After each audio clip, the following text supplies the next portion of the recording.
দেশের বিভিন্ন মহলে যখন আলোচিত হচ্ছে বিদ্যমান ব্যবস্থা সংস্কারের কথা, নির্বাচন আর সংস্কারের মধ্যেই যখন খোঁজা হচ্ছে চলমান সংকটের সমাধান, ঠিক সেই সময় রাজধানীর জাতীয় প্রেসক্লাবে তুলে ধরা হল সম্পূর্ণ ভিন্ন প্রস্তাব। গোলটেবিল বৈঠকে বক্তারা বললেন, সংস্কার বা নির্বাচন নয়, বরং মানুষকে মুক্তি দিতে পারে আল্লাহর দেয়া বিধান। চলমান সিস্টেমের আমূল পরিবর্তন করে তৌহিদ ভিত্তিক রাষ্ট্র ব্যবস্থা প্রতিষ্ঠিত হলেই কেবল নিশ্চিত হবে প্রতিটি মানুষের অধিকার। শনিবার অরাজনৈতিক আন্দোলন হেজবুত তৌহিদের উদ্যোগে রাজধানীর সেগুনবাগিচায় জাতীয় প্রেসক্লাবে আয়োজিত এক গোলটেবিল বৈঠকে এমন প্রস্তাব তুলে ধরা হয়। তৌহিদ ভিত্তিক রাষ্ট্র ব্যবস্থার উপর মুক্ত আলোচনার শীর্ষক এই অনুষ্ঠানে উপস্থিত ছিলেন নানা শ্রেণী পেশার বিশিষ্টজনেরা। একই মঞ্চে ধর্মীয় নেতৃবৃন্দ, বিচারপতি, আইনজীবী, রাজনৈতিক নেতৃবৃন্দ, শিক্ষাবিদ, ইসলামী চিন্তাবিদ, অবসরপ্রাপ্ত সেনা কর্মকর্তা সহ বিভিন্ন মহলের চিন্তাশীল ব্যক্তিদের উপস্থিতিতে এ সময় অনুষ্ঠানস্থল পরিণত হয় বিজ্ঞজনদের মিলনমেলায়। এ সময় আয়োজক সংগঠনের পক্ষ থেকে মূল প্রস্তাবনা উপস্থাপন করেন হেজবুত তৌহিদের সর্বোচ্চ নেতা ইমাম হোসেন মোহাম্মদ সেলিম। তিনি বলেন, মানুষের জীবন ব্যবস্থা দুই প্রকার, একটি আল্লাহর দেওয়া জীবন ব্যবস্থা, অপরটি মানুষের নিজের তৈরি জীবন ব্যবস্থা।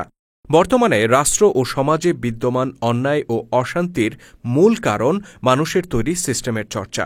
তিনি বলেন, স্বাধীনতার পর 53 বছর পেরিয়ে গেছে। এই দীর্ঘ সময়ে 17 বার সংবিধান সংশোধন করা হয়েছে, বহু বিপ্লব হয়েছে, আন্দোলন হয়েছে, জীবন গিয়েছে, বহু সরকারের পতন ঘটেছে, ক্ষমতার রদবদল হয়েছে, কিন্তু কাঙ্ক্ষিত শান্তি আসেনি। এর একমাত্র কারণ আমরা আল্লাহর দেয়া জীবন ব্যবস্থার পরিবর্তে ব্রিটিশদের প্রবর্তিত ব্যবস্থার চর্চা করে যাচ্ছি। আজকে চলমান যে রাজনৈতিক সিস্টেম ব্যবস্থা, আমি আবার বলছি, এই ব্যবস্থাটা ঔপনিবেশিক যুগ থেকে তারা যখন আমাদেরকে স্বাধীনতা দিয়ে চলে যায়, তারা কিন্তু ডেমোক্রেসি প্র্যাকটিস করেনি। তারা একদিনের জন্য বলেনি যে আমরা নির্বাচন করব, আমাদেরকে তোমরা চাও কিনা। সর্বশেষ শাসকটাও যখন ভারতবর্ষ থেকে বিদায় নিয়েছে, তারা শক্তি বলে, কলা কৌশলে তারা এই ভারতবর্ষকে শাসন করেছে, তারা কিন্তু ডেমোক্রেসি প্র্যাকটিস করেনি।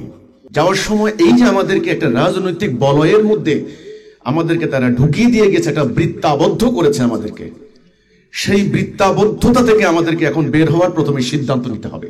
আমাদের প্রস্তাবনা হচ্ছে, এই প্রচলিত রাজনৈতিক ব্যবস্থা আল্লাহর দেওয়া যেই সিস্টেম, দ্বীনুল হকের সম্পূর্ণ বিপরীত সাংঘর্ষিক। তা এখন প্রশ্ন হচ্ছে, আপনারা কিভাবে আপনারা সেটা রাষ্ট্র ব্যবস্থা যাবেন?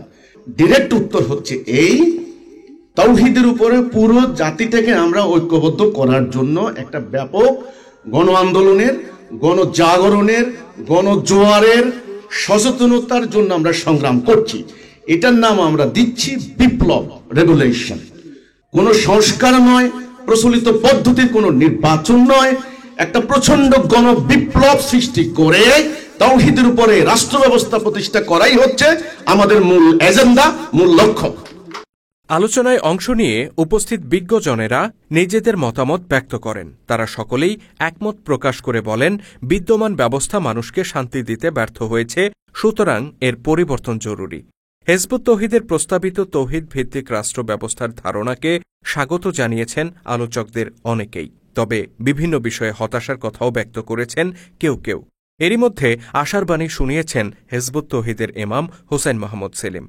বৈঠকে মূল্যবান মতামত ব্যক্ত করেন সাবেক বিচারপতি এমদাদুল হক আজাদ, সাবেক সংসদ সদস্য ও বাংলাদেশ লেবার ফেডারেশনের সভাপতি Shah Mohammad Abu Jafar, Bangladesh federal union of journalist এর প্রেসিডেন্ট, জাতীয় জনতা পার্টির মহাসচিব শওকত মাহমুদ, ঢাকা বিশ্ববিদ্যালয়ের বিশ্ব ধর্ম ও সংস্কৃতি বিভাগের প্রতিষ্ঠাতা অধ্যাপক কাজী নুরুল ইসলাম, দর্শন বিভাগের চেয়ারম্যান অধ্যাপক ড শাহ কাউসার মুস্তফা আবু উলাই, নৃত্যকলা বিভাগের চেয়ারম্যান সহকারী অধ্যাপক তামান্না রহমান, বাংলাদেশ সুপ্রিম কোর্টের সিনিয়র আইনজীবী অ্যাডভোকেট গোলাম মোহাম্মদ চৌধুরী আলাল, বাংলাদেশ শিল্পকলা একাডেমির সাবেক সচিব মোহাম্মদ আসাদুজ্জামান, দৈনিক দেশের পত্রের সম্পাদক রুফায়দাহ পন্নী, হেজবুত তৌহিদের স্বাস্থ্য বিষয়ক সম্পাদক উম্মুত্তিজান মাকদুমা পন্নী, সাবেক সেনা কর্মকর্তা মেজর আলমগীর হোসেন দেওয়ান, বিমান বাহিনীর সাবেক উইং কমান্ডার আমিনুল ইসলাম, কোরআন পাঠ আন্দোলনের আহ্বায়ক আবু সাইদ খান প্রমুখ।